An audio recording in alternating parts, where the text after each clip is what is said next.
kita mulai. Bismillahirrahmanirrahim.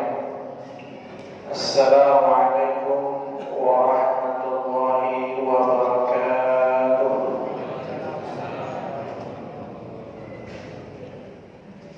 Innal hamdalillah nahmaduhu wa nasta'inuhu wa nastaghfiruh wa na'udzu billahi min shururi anfusina وسيئات أعمالنا من يهده الله فلا مضل له ومن يضلله فلا هادي له أشهد أن لا إله إلا الله وحده لا شريك له وأشهد أن محمدا عبده ورسوله لا نبي بعده أما بعد قال الله تعالى أعوذ بالله من الشيطان الرجيم يا أيها الذين آمنوا اتقوا الله حق تقاته ولا تموتن إلا وأنتم مسلمون فقال رسول الله صلى الله عليه وسلم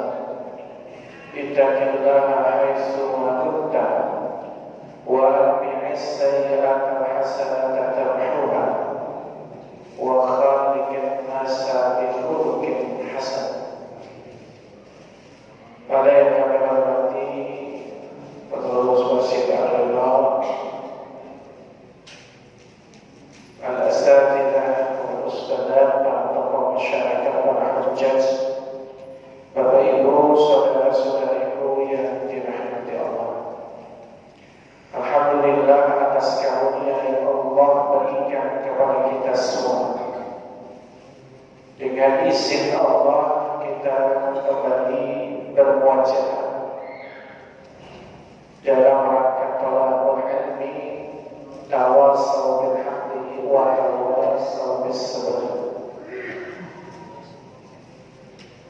Salawat dan salam semoga selalu sanjungan agunkan kepada Nabi kita Nabi Muhammad sallallahu alaihi wasallam beserta keluarganya, para sahabatnya, serta para pengikutnya yang selalu senantiasa mencintainya dan meneladani sunnah-sunnahnya hingga yaumil qiyamah.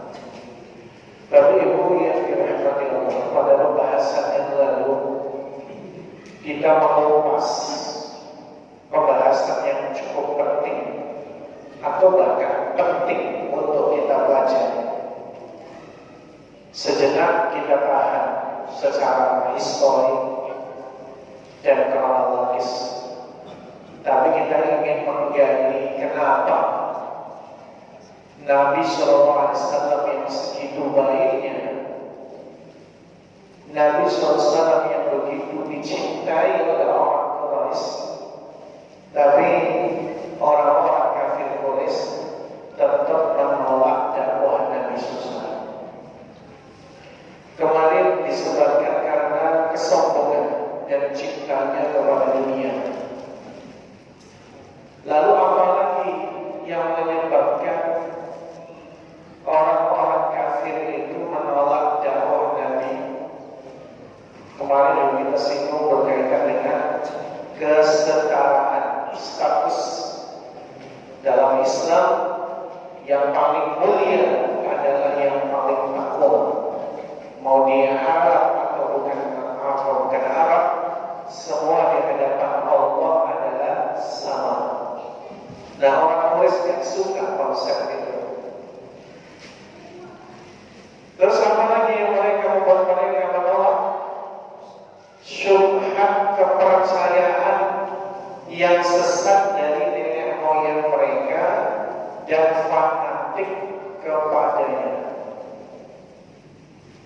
Syubhat itu adalah satu keyakinan atau pemahaman yang tercampur antara kebenaran dan kebatilan. Yang paling parah adalah menganggap bahwa kebenaran itu adalah batil, kebatilan itu adalah benar. Ini syubhat. Allah Ta'ala mengabadikan salah satu di antaranya adalah a'udzubillahi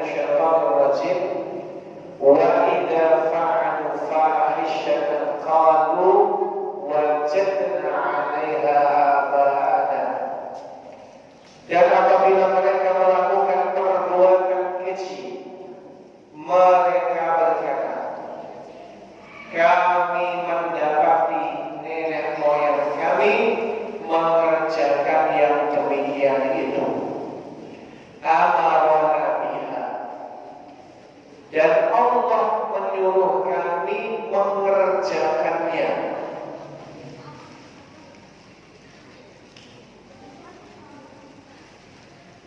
Qul innallaha la ya'muru bil fahsya, katakanlah sesungguhnya Allah tidak menyuruh mengerjakan perbuatan yang keji. Ataquluna 'ala Allahi ma la ta'lamun. Mengapa kamu mengada-adakan terhadap Allah apa yang tidak kamu ketahui? Jadi bapak-bapak sekalian yang dirahmati Allah, kenapa orang kafir Quraisy menolak dakwah Nabi? Mereka mengklaim ini adalah ajaran nenek moyang yang harus mereka ikuti. Ketika mereka didakwahkan oleh Nabi untuk meninggalkan berhala, mereka menjawab, wong kami mendapati bapak kami, kakek kami mengerjakan itu. Artinya ini fanatik.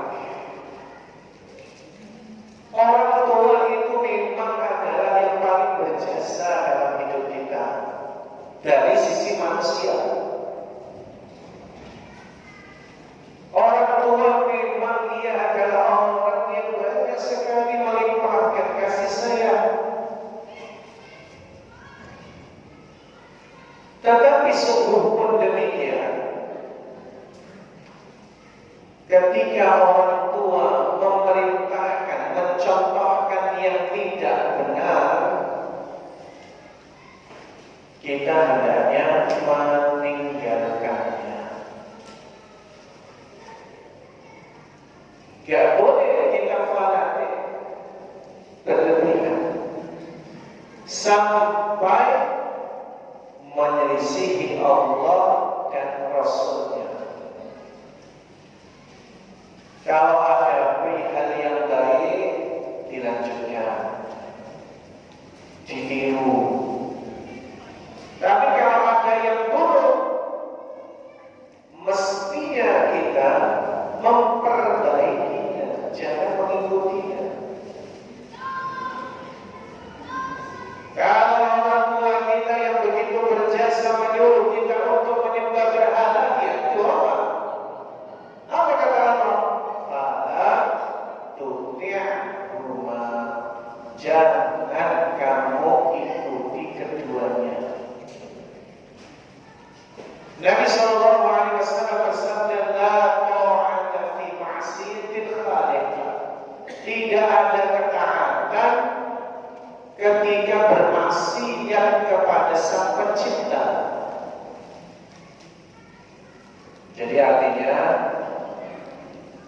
anak wajib berbakti sama orang tua, itu jelas.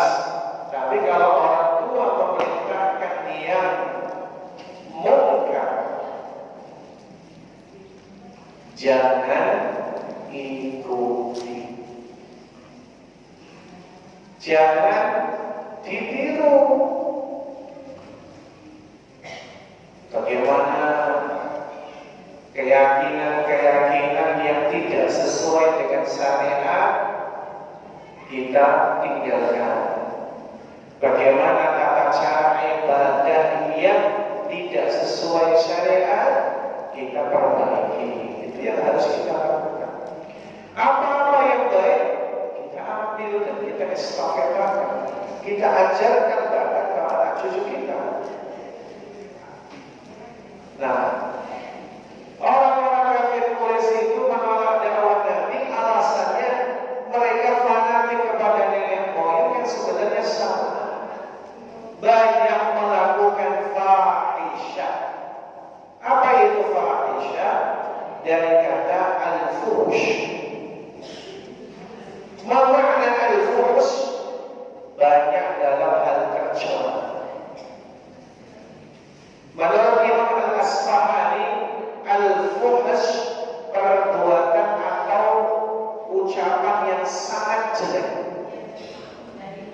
Imam Ar-Razi mengatakan itu segala sesuatu yang melampaui batas. Imam Ibnu Jauzi berkata segala perbuatan maksiat yang memiliki hukum khusus di dunia. Biasanya contohnya zina, minum khamar, mencuri, itu berarti kategorinya fahisyah. Atau perbuatan yang amat jelek yang tidak hanya agama menolaknya, tapi pemikir akal sehat pun menolaknya. Jadi secara dalam ya, kalau kita simpulkan, fahisyah itu adalah perbuatan tercela, perbuatan kecil, maksiat yang itu hukumnya bahkan di dunia ada. Jadi kalau sekiranya ada nenek moyang kita melakukan fahisyah, maka tak usah kita ikuti.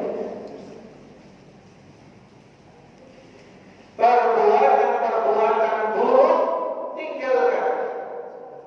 Nah, orang kafir tulis alasannya, oh kami mendapati nenek moyang kami begitu, kita kan sebagai anak yang taat ikuti aja apa yang dilakukan orang tua. Ini salah. Kalau perbuatan baik tadi kita katakan, ayo kita lestarikan. Tapi kalau perbuatan jelek, tinggalkan. Itulah yang artinya mengakibatkan banyak orang menolak hidayah, menolak syariat. Alasannya, bapak saya jangan ngelakuin itu, jangan gitu. Kalau kita kayak gitu ya sama dengan orang Quraisy. Mereka disuruh meninggalkan berhala, nggak mau karena orang tua mereka menyembah berhala. Termasuk salah satu di antara asbabun nuzul ayat ini berkaitan dengan pakaian. Karena memang ayat sebelumnya membicarakan tentang pakaian. Dahulu orang-orang kafir selain Quraisy tawaf dalam keadaan tidak berpakaian. Mereka lakukan turun-temurun mengikuti nenek moyang mereka yang diyakini melakukan atas perintah Allah. Jadi salah satu di antara yang disinggung ayat ini, kebiasaan melakukan ibadah tawaf mengelilingi Ka'bah dengan tidak berpakaian alias telanjang. Coba pakai akal sehat aja nggak nyambung. Ada orang ibadah tawaf tidak berpakaian, mau laki-laki mau perempuan, tawaf mengelilingi Ka'bah sambil telanjang bulan. Itu tradisi mereka. Dan itu disinggung dalam ayat ini, itulah fahisyah, perbuatan jelek. Sedangkan kemudian Nabi memerintahkan untuk menjaga aurat kan gitu. Jadi apa yang harus dilakukan oleh mereka? Ya hendaknya tinggalkan kebiasaan jelek itu. Kenapa? Karena itu tidak bisa dilestarikan, itu perbuatan buruk. Nah, udah gitu mereka menyangka dengan apa? Allah memerintahkan kami, ngarang-ngarang. Katanya itu sesuai perintah Allah, itu ngarang. Ngarang bebas. Makanya Allah sanggah mengatakan, qul innallaha la ya'muru bil fahsya. Katakanlah sesungguhnya Allah tidak menyuruh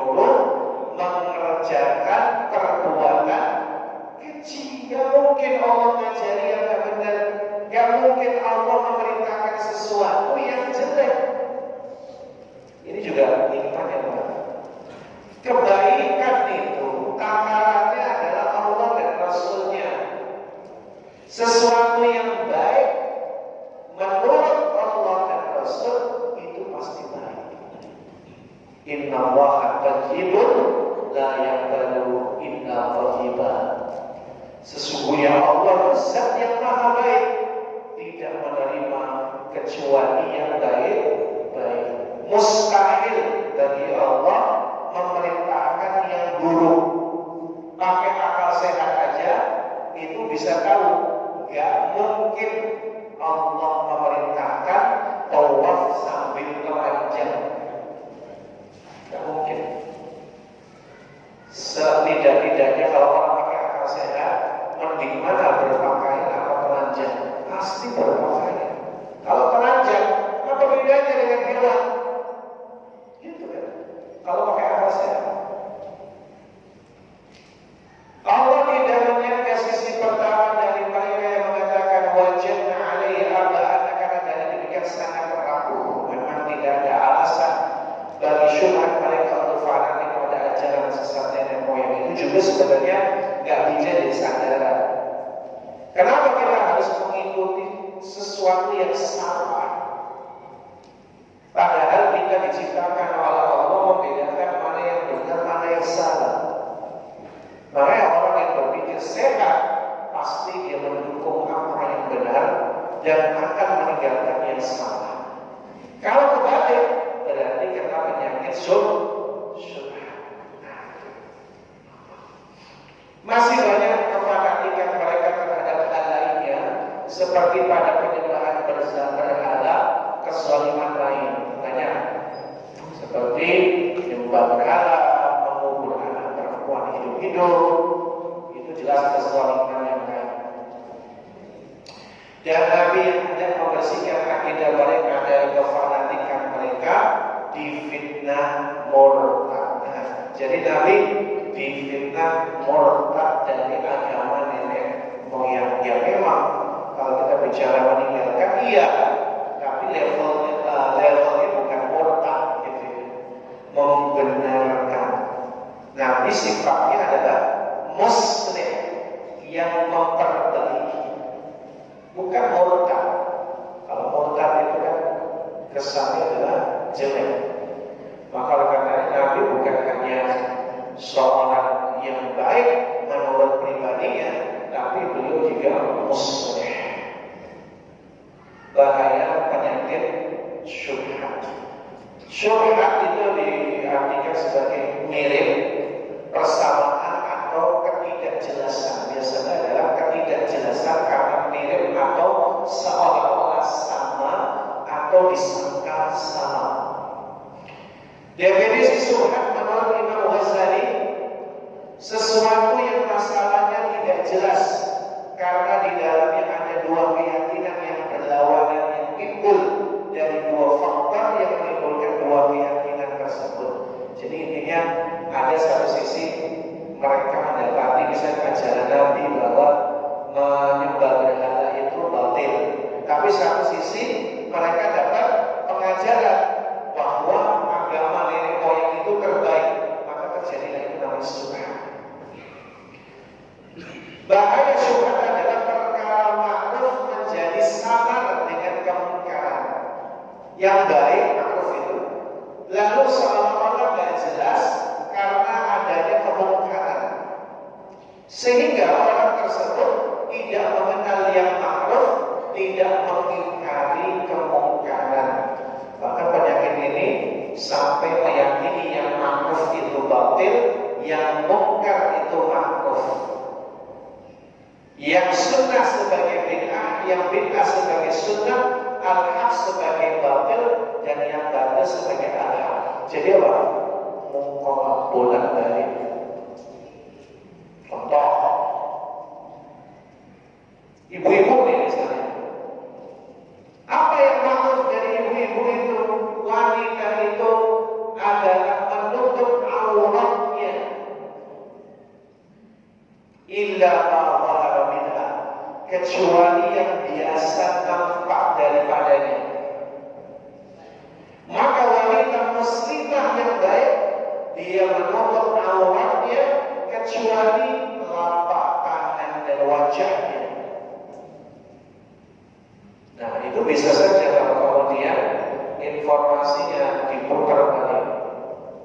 yang benar itu dibalik jadi mungkar.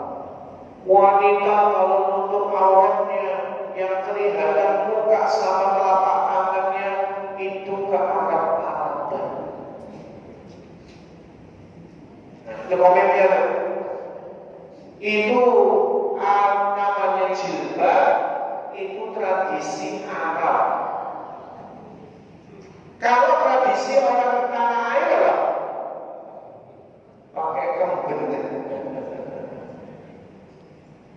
Nah, padahal kalau mau kita telusuri ini kata syubhat Pak. Justru tradisi Arab ketika ada ayat berkaitan dengan data terusnya kama tabarrujal jahiliyah ula, janganlah kamu bertabarruj. Tabarruj bagi wanita itu menampakkan aurat sebagaimana orang-orang wanita jahiliyah. Itu tafsirnya Pak.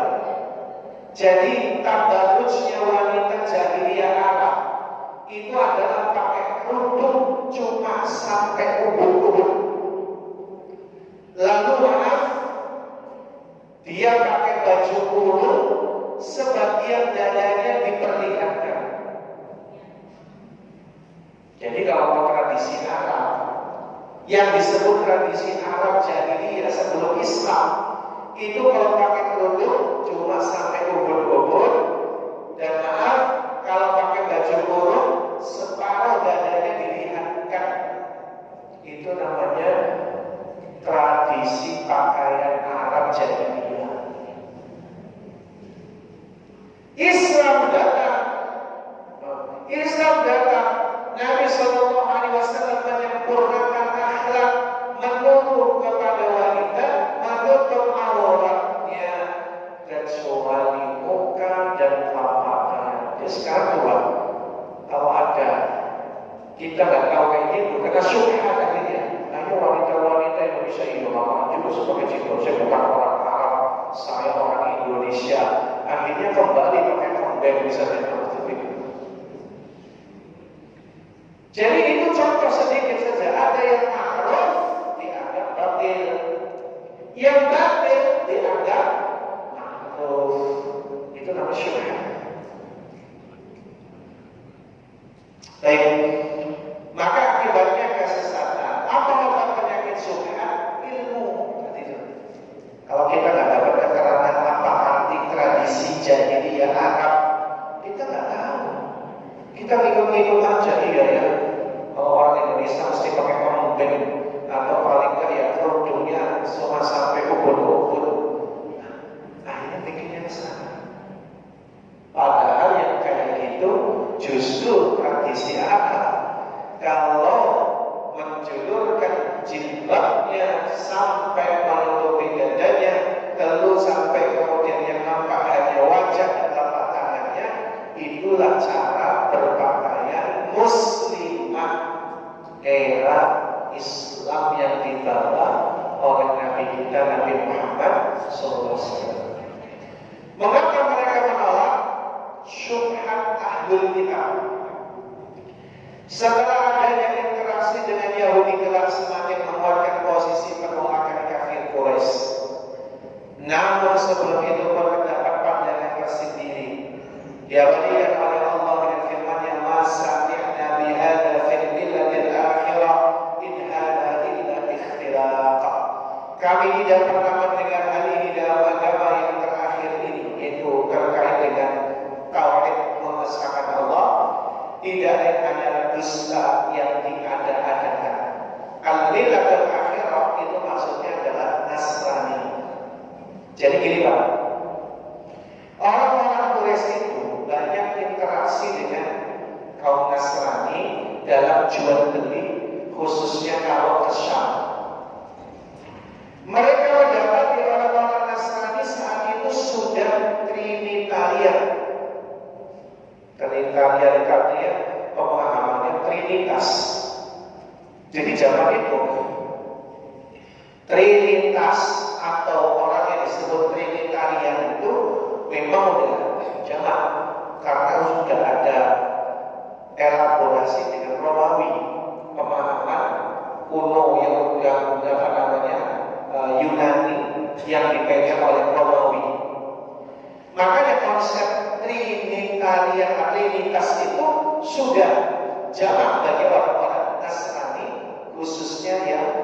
di bawah kekuasaan Romawi. Yang masih lurus ada, cuma ini kebanyakan sudah pemahamannya Trinitas itu, Tuhan satu dalam tiga, tiga dalam satu. Nah, itu yang dipahami oleh orang Quraisy. Maka mereka menilai, tuh lihat orang-orang yang pada disebut ahlul kitab millatul akhirah, mereka agama terakhir sebelum kalian datang, yang ngaku-ngaku dapat firman Allah. Nasrani aja pemahamannya bukan mengesahkan Allah, Tuhannya ada tiga. Nah, kira-kira begitu. Mereka dari alasan. Padahal kafir Quraisy keliru dalam hal ini dan bodoh. Karena apa? Yang dia ambil sampelnya yang salah. Di dalam kota suci Mekah sendiri kan ada orang-orang yang ahlul kitab Nasrani yang taat. Siapa Pak? Waraqah. Ya, apa siapa Waraqah? Sepupunya Ibunda Khadijah. Mereka tahu kok. Orang-orang ahlul kitab Nasrani yang taat, yang masih hadis, masih lurus seperti Waraqah. Gak pemahaman kritis. Cuma ya tadi mereka pokoknya intinya ada alasan. Mengapa mereka menolak? Tersibukkan dengan dunia hingga menjadi lalai, hati pun menjadi keras. Jadi sibuknya mereka terkait dengan dunia, mereka sudah lalai, waktunya habis untuk dunia hingga hatinya menjadi keras. Yang mereka jadikan barometer kemuliaan itu dunia, entah harta, entah kuasa, atau wanita. Jadi mereka agung-agungkan persoalan dunia ini, sehingga mereka menganggap orang yang paling kaya dialah yang paling terhormat. Orang yang paling kuasa dia yang paling terhormat di antara mereka. Makanya sampai diabadikan di dalam Al-Quran, Alhaakumut takatsur hatta zurtumul maqabir. Artinya ini menjelaskan tentang kebiasaan mereka terkait dengan takasur. Karena takasur itu bermegah-megahan, berbangga-banggaan, hatta zurtumul maqabir, sampai kamu mendatangi kuburan-kuburan. Jadi orang Quraisy itu mereka takasur bukan hanya dengan harta dan anak-anak, tapi mereka berbangga-banggaan terkait dengan kuburan nenek moyang mereka. Itu kuburan bapak saya, itu kuburan kakek saya. Mereka membanggakan kuburan. Ya. Kebiasaan mereka berbangga-banggaan dengan dunia inilah menjadi penghalang, karena orang yang hatinya sudah dirampas dunia gak akan ada celah untuk mencintai kebaikan akhirat. Gak ada celah. Jadi kalau orang itu sudah insyirul di dunia, sudah sibuk dengan dunia, maka gak ada tempat untuk merasakan rindu dengan akhirat. Coba tengok orang lagi asik dengan dunianya, lupa sama akhirat, lalai dia. Mengapa mereka menolak? Menyembah berhala memudahkan berbuat buruk. Keburukan dan kezaliman sudah berakar pada diri dan masyarakat mereka. Ada hubungan keyakinan yang batin akan melahirkan perbuatan batin. Karena mereka itu menyembah berhala, mereka itu jauh dari Allah, kecenderungan mereka adalah melakukan perbuatan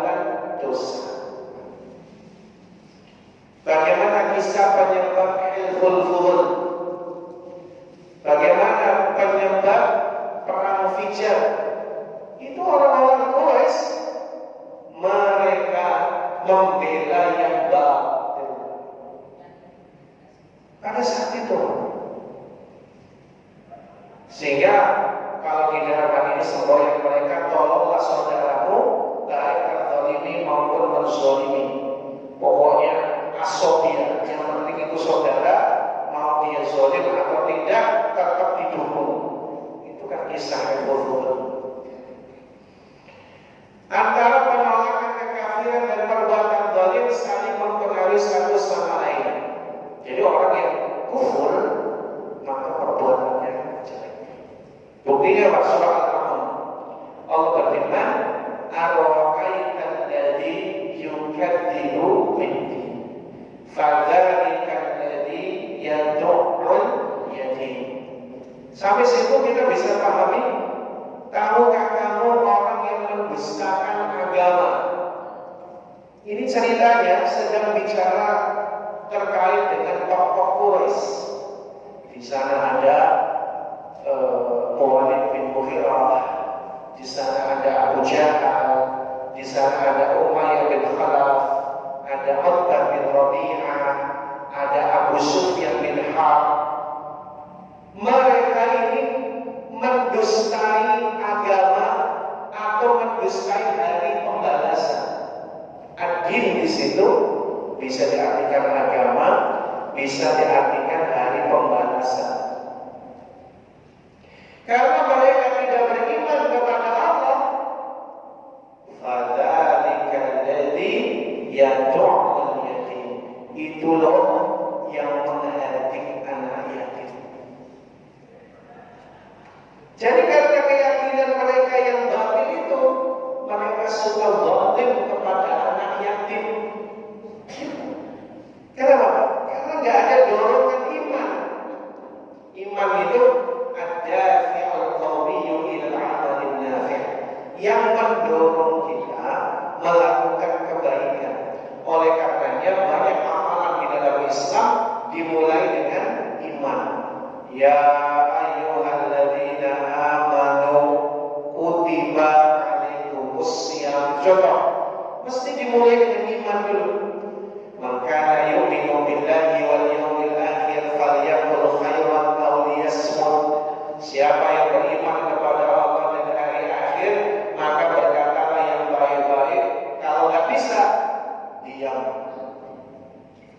Apa yang menjadi landasan seseorang untuk diam, untuk tidak ghibah, tidak menyakiti orang lain? Iman. Ya, gitu.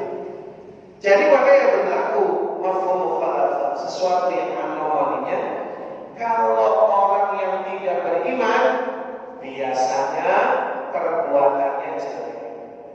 Nah, itu jelek-jelek. Kenapa mereka menolak?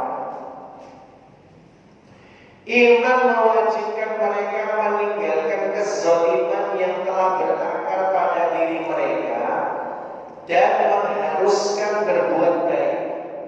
Kafir Quraisy merasa berat dengan konsekuensi iman. Diibaratkan masuk Islam itu seperti jalan mendaki lagi suka. Banyak Pak sekarang itu orang-orang yang sebenarnya kalau berbicara apa yang diyakini, ajaran Islam itu sangat-sangat diyakini paling benar, paling relevan. Bahkan kalau kita bicara, sempat ramai di media sosial ya, terkait ada wanita barat bullying yang bertanya pada AI, teknologi kecerdasan buatan, yang menanyakan terkait dengan kevalidan Quran dan Bible. Terus sampai ditanya apa yang harus dilakukan, apakah mengucapkan syahadat. Sampai AI berkata, kalau saya manusia, saya akan mengucapkan 2 kalimat syahadat. Itu ilmiah. Itu kan dia kecerdasan buatan, tidak memihak apapun. Itu netral sebenarnya. Itu mewakili banyak manusia yakin agama Islam itu benar. Lalu kenapa mereka tidak masuk Islam? Berat konsekuensinya. Coba bapak-bapak belanja di tembok sana, banyak cici-cici itu ucapannya itu Masya Allah fasih. Bismillah, Alhamdulillah, Astagfirullahaladzim, gitu. Fasih itu, fasih mereka itu. Alhamdulillah, gitu. Karena boleh disampaikan sih, kenapa enggak puji Tuhan? Kan agama cici kan Kristen, mestinya puji Tuhan, gitu. Apa jawabannya? Enggak enak puji Tuhan. Enaknya Alhamdulillah, gitu ya. Yakin dengan nikmatnya zikir Alhamdulillah. Kalau pakai Astagfirullah, itu nikmat katanya. Ngucapin Allahu Akbar itu nikmat sekali. Yakin dengan ajaran Islam, tapi kenapa nggak masuk Islam sih? Alasannya, bisa mau benar sehari 5 kali. Mau saya ke gereja seminggu sekali aja belum tentu. Jadi berat konsekuensinya, sholat 5 kali sehari. Lalu nanti dianjurkan untuk Allah. Belum lagi boikot sana, boikot sini kan. Keluarganya biasanya boikot. Jadi resikonya berat. Jadi sebenarnya kalau kita bicara banyak orang-orang yang tidak masuk Islam itu bukan karena nggak yakin Islam benar, tapi iman yang mewajibkan mereka melakukan ABCD itu berat bagi mereka. Padahal kalau mereka coba, justru nggak ada yang berat dalam Islam. Kenapa? Karena umat Islam melihat kewajiban itu bukan beban, tapi kebutuhan. Ini yang nggak diimani ya. Kalau dia harus coba aja, rasakan enak sholat. Kalau sudah merasakan enak sholat, bayangin enaknya 5 kali sehari semalam minimal, nikmat gitu ya. Bahkan umat Islam tidak cukup sholat 5 waktu sehari semalam, belum qiyamul lail, tahajudnya, belum duhanya, belum rawatibnya. Alangkah luar biasa. Cuma berat menurut mereka.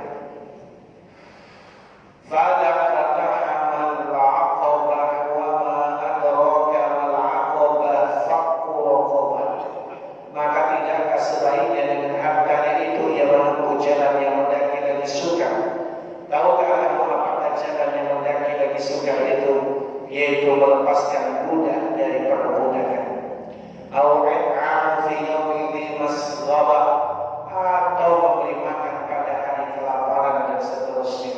Artinya konsekuensi iman melahirkan amal-amal tersebut menurut mereka berat. Terakhir, mengapa mereka menolak ambisi kekuasaan, cinta kedudukan?